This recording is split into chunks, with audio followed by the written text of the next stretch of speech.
नमस्कार मित्रांनो, शुभ सकाळ. गावी आल्यावर कितीही उशिरा झोपलो तरी सकाळी मात्र जाग लवकर येते. कारण गावाकडची ही जी सकाळ असते ती माइंड फ्रेश करणारी असते.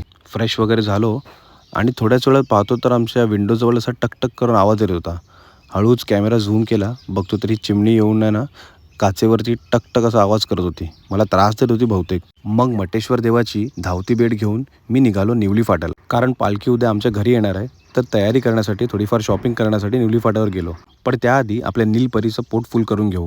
गावच्या ठिकाणी हवेचा पंप चालू जरी असेल तरी आपण स्वतःही हवा भरू शकतो. पण मला थोडा ह्याबद्दल डाऊट होता. म्हणून मी काकांची हेल्प घेतली आणि त्यांना सांगितलं की मला पण एकदा दाखवून घ्या, म्हणजे कधी अशी गरज पडली तर आपणही हवा भरू शकतो.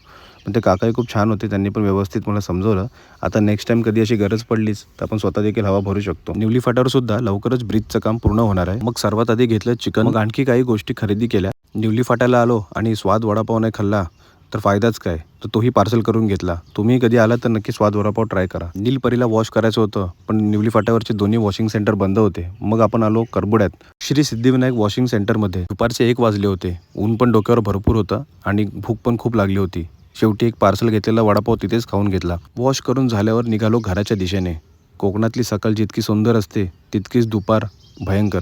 घरी येऊन फ्रेश झालो आणि या छोट्याशा क्यूटशा पिल्लूचा फोटो काढायला घेतला, कारण मला खूप आवडला होता तो. पण त्याच्या आईला वाटतं माझ्यावर भरपूर राग आला होता कारण मी फोटो काढत होतो. आणि नो फोटो प्लीज म्हणत तिने आपल्या पिल्लूला कुशीत घेतलं आणि तिने त्याला नक्कीच सांगितलं असेल की तू अंड्यातच बरा होतास, कारण ही दुनिया खूप वाईट आहे. असो, त्यानंतर मी थोडासा आराम केला. संध्याकाळी उठल्यावर बघतो तर काकी खडा सारवत होती, कारण उद्या आमच्याकडे येणार आहे पालखी. तर भेटू आता आपण उद्याच्या मिनी ब्लॉगमध्ये. तोपर्यंत बाय बाय.